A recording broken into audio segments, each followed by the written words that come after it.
afternoon. Can you hear me in the back? Helen, can you hear me?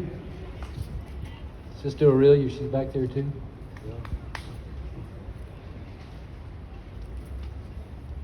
Distinguished guests, friends, which I see a lot here, people that have known me since I was a small boy, ladies and gentlemen, Mr. Mayor, Mayor of my city, Admiral, thank you very much for the nice introduction. You next, Danny. Father O'Brien, God bless me. Bishop Parks, it's so good to have you here in Savannah. Really, our first full-blown St. Patrick's Day since you've been our bishop. We're glad to have you. And my old buddy, Bishop Bolton.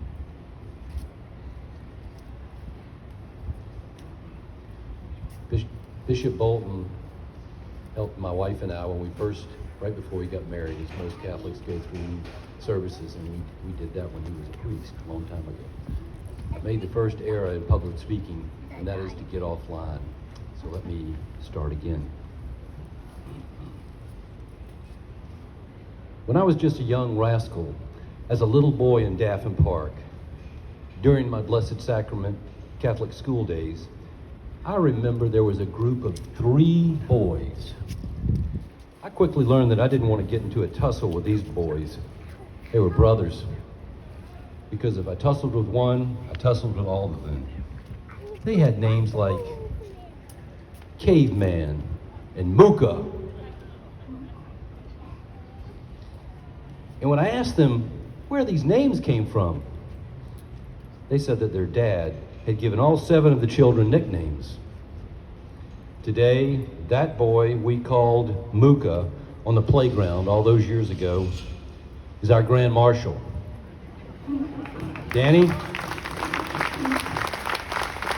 we are proud to have you as our Grand Marshal in the spirit of St. Patrick on the 198th St. Patrick's Day Parade here in Savannah.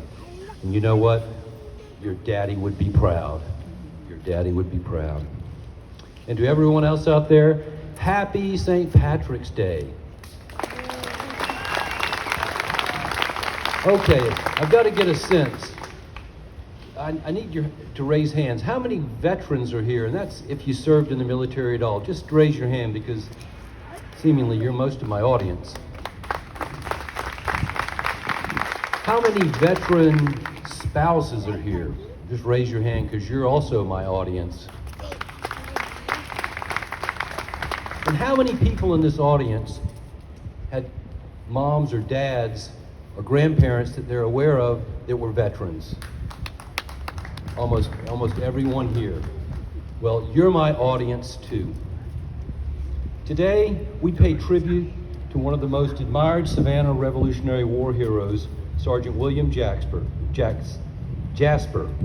His courage in the face of overwhelming odds and the commitment to answer the call of duty to his last breath, let me get my glasses, reminds us that ordinary men with strong conviction for a noble cause can shape history and inspire generations. I want to take everyone here back to 1888. This park didn't have any trees in it then, believe it or not. If you look around these oak trees, these are all been growing pretty much since the late 1800s. I know that because I looked at the pictures. Right here on this very site, probably right here where I stand, was the very first speaker to dedicate this monument. And that speaker was the 22nd President of the United States of America. Is there anybody in here who's can tell me that person? Grover Cleveland, that's exactly right. Now you can imagine the president and his wife come down on a train going down to Jacksonville or somewhere in Florida, and they were invited here when they unveiled this statue. And you can also imagine all the Savannah public was around because they wanted to see what the statue looked like. Because the sculptor who made this statue had been working for years, had it draped with a tarp.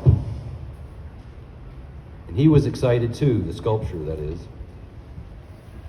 And the presentation to commemorate Sergeant William Jasper who fought valiantly to gain colonial independence at the Battle of Savannah, as we've said, 1779, which was a year earlier. Sergeant Jasper probably rests in an unmarked grave. Who are you? And very possibly within a half mile of here. As many of you know, the Battle of Savannah has been documented on the west side of town, and he may be very close by. He gave his last breath without knowing what his contribution would be, while attempting to overthrow the British with the hope of starting a new nation in a land conceived in liberty and dedicated to a proposition that all men were created equally. The ceremony today for me is about commemorating and recognizing past and present veterans and their families so that we will not forget their sacrifices to our nation. Additionally, as a veteran, I am honored to speak to you about a few of my personal experiences this afternoon during my 30-year career in the Navy. Now, in preparation for this speech and talking to my son Jimmy, who's over here, he reminded me of a quote, and this is the quote. They say you die twice. The first time you die is with your last breath, and at some point in the future, you die a second time when someone speaks your name for the last time. Savannah has a long tradition of supporting veterans, and there are approximately 27 separate veteran organizations in support of veterans and their families here in Chatham County. I have participated in two of those groups, the American Legion and the Catholic War Veterans of Savannah. There is another annual veteran memorial display here in Savannah for our local military veteran ancestors that is rededicated once a year. And it is truly a living, evolving tribute. If you ever venture out to the Catholic cemetery here on Wheaton Street during Memorial Day weekend, you will see a line of white crosses, over 600 crosses and counting, with more dedicated each year, bearing the names of men and women from Savannah who served our country in military service and have since passed into history. Their families and this annual Memorial Cross tribute is keeping their flame alive. We will not forget this service. You can't help but speak their names as you slowly ride past the crosses that stretch for a mile into the cemetery. These veteran crosses bear the family names and bloodlines of many of you in this audience. It's a painstaking task in placing and removing these crosses each year. And I want to give a shout out to the Catholic War Veterans of Savannah, who each year reverently place these for our veteran ancestors so they will not be forgotten. Please give me a round of applause. Thank you, Jay. Now, as you heard, I'm a native son of Savannah. My ancestors lie in local cemeteries of this town and beyond the ocean in Ireland. My family heritage includes the bloodlines of the Wares, the Whalens, that Whalen is spelled W-H-A-L-E-N, the Coonahans, the Cliftons, the Grogans, the McGraths, and the Fogartys, all in my family tree, and all lie in peace here in Savannah, not forgotten. Now my wife, Francie, who's sitting to my side here with my 4 children, Kevin, Michelle, Katie's not here, Katie's another daughter of mine, and Jimmy, and my daughter-in-law, Jessica, and my 2 grandchildren, Noah and Liam. Can I get a wave, Liam? Hi, Liam. Well, the point was, my wife, Francie, was born a Considine, which I always like to say is part of the O'Brien clan from County Clare, perched on the cliffs of Moher, if you've ever been there. And her mother was a Senate with ancestors from Wexford, Ireland.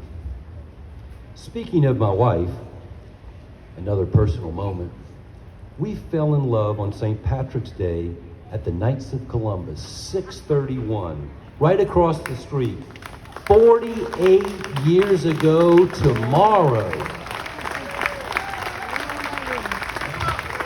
I knew I could make my wife blush. And that's the same year I graduated from Benedictine Military School in 1974. Now, Francie was a graduate of St. Vincent's Academy the following year. And after graduation from Benedictine and completing college and dental school, Francie and I went off to the Navy in 1982. The first assignment led to 30 years of active duty service, as the Admiral mentioned. And guess what? My wife served our nation for 30 years as well. Not as a military member directly, but as a devoted and cherished military spouse, which I know there's some of you out here. We traveled the globe to 17 different duty stations around the world, seriously covering 85,000 miles of moving my family. Imagine being the Navy spouse and having to take all your family and all your possessions around the world. Now see if you can follow this bouncing ball. From the East Coast to the West Coast, from North Carolina to Sardinia, Italy for 2 years, to Quantico, Virginia, to 2 separate tours in Okinawa, Japan, spanning 6 years in that faraway land. She's with me, and now my kids, they're multiplying, 1, 2, 3, and 4. To England, where Francie served as an American ambassador of sorts, as I served as an exchange officer with the British Royal Navy. To Corpus Christi, Texas, to Paris Island, South Carolina twice, which was close to home, that was nice. To Jacksonville, Florida, to Camp Pendleton, California, to Washington, D.C., Annapolis, and Baltimore, Maryland. And finally, after 38 years of being an expatriate of Savannah, I got to return home. It was great. Finally, in 2012. In addition, Francie stood strong in her faith during my combat and medical operation deployments. Sometimes I would be gone for as long as a year in places like Beirut, Kuwait, Iraq, and many shipboard assignments around the world. Now I've got to tell you, I've got 3 priests up here, and in the spirit of St.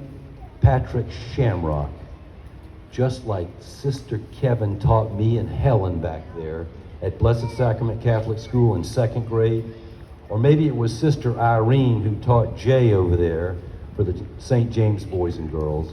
But anyway, my point is this. The St. Patrick Shamrock we wear proudly on St. Patrick's Day has 3 green leaves and a flowering clover.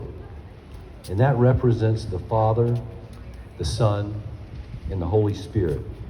And let me tell you, it was the grace of the Holy Spirit that gave us resilience in times of challenge and uncertainty. Francie was holding down the fort. Military spouses are the unsung heroes who support military members and are a key factor in the success of our military careers. I would like to share with you a few personal moments of my military experience, if you will allow me. Is Mike Reardon out there?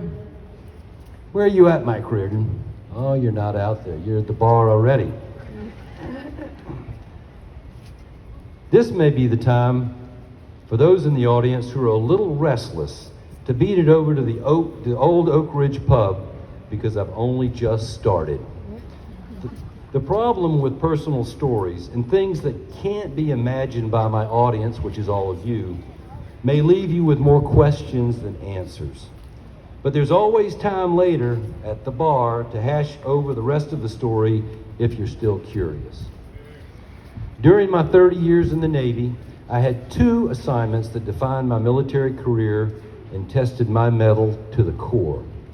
Both tours of duty put me at ground zero, if you will, of 2 unique historical events which are now woven into the fabric of our United States military history. The first was in 1983 as a junior lieutenant naval dental officer serving with the Marines in Beirut, Lebanon.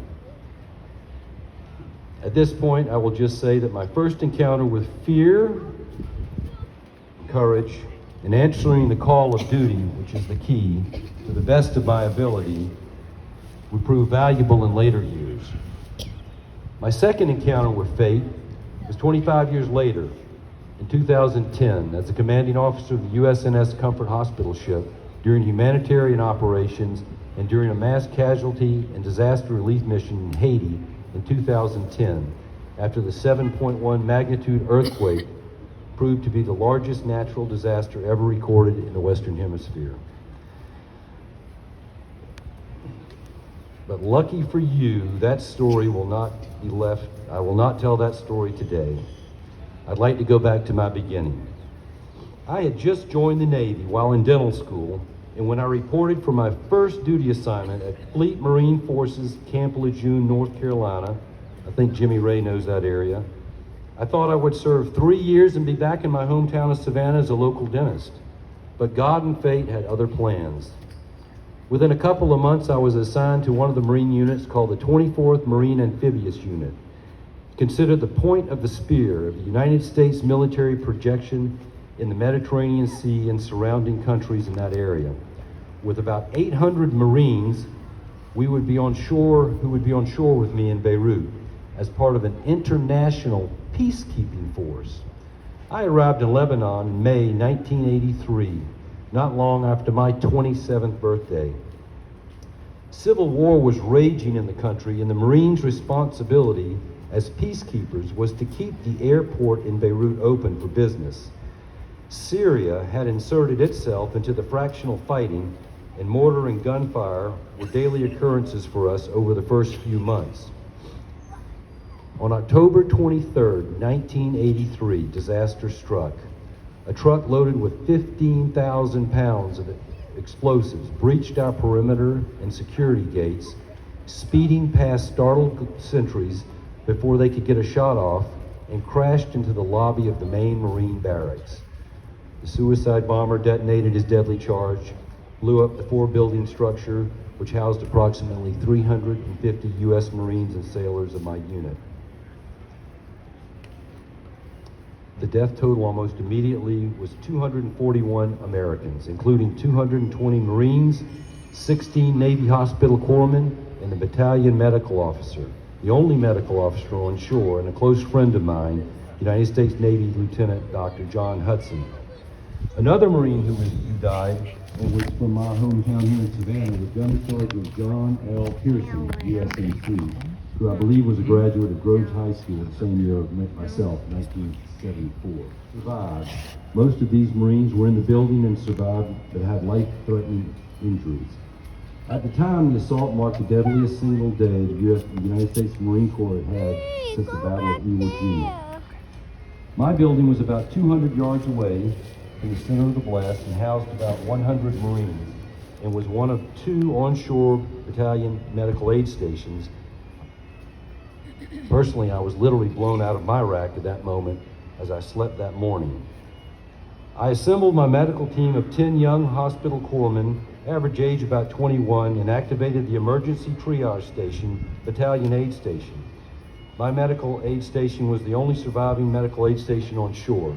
But unknown to me at the beginning, but as I quickly realized, the other medical station was in the bombed out building, and its 800-man Navy medical team were buried somewhere under the rubble.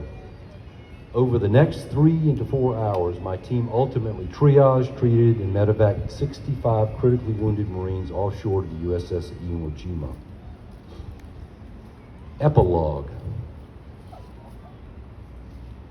Since retiring 10 years ago from the Navy, I have picked up my dental tools and enjoy practicing children and adolescent dentistry for my community here in Savannah. I really do like it. I'm pretty fond of saying one statement about taking care of patients: I never treat a stranger. Sometimes my thoughts go back all those years ago, almost 40 now, to dental patients I had who were my shipmates, to the 241 Marines and sailors who deployed in peace for a noble cause and gave their last breath for the call of duty in a faraway land. I had personally treated most of them, and if only for a dental exam or a cleaning. I had worked with them, broken bread with them. I knew their names. I knew them as individuals. I knew their faces. I knew their voices. I tell my story so that they will not be forgotten. And I hope you will take a moment, and I encourage you to remember the veterans that you know who are no longer with us, and tell their story at least to one other person, if not today, soon, to keep their memory alive. Your parents, your grandparents, to your children. Semper Fidelis, always faithful. In closing, I would like to salute and thank all military members who were past and present, and we use that term future because we hope we have many future military members to protect our country, for their service, and to the parade committee who's worked so hard and allowed me to speak today. In the spirit of St. Patrick, Aaron go bragh!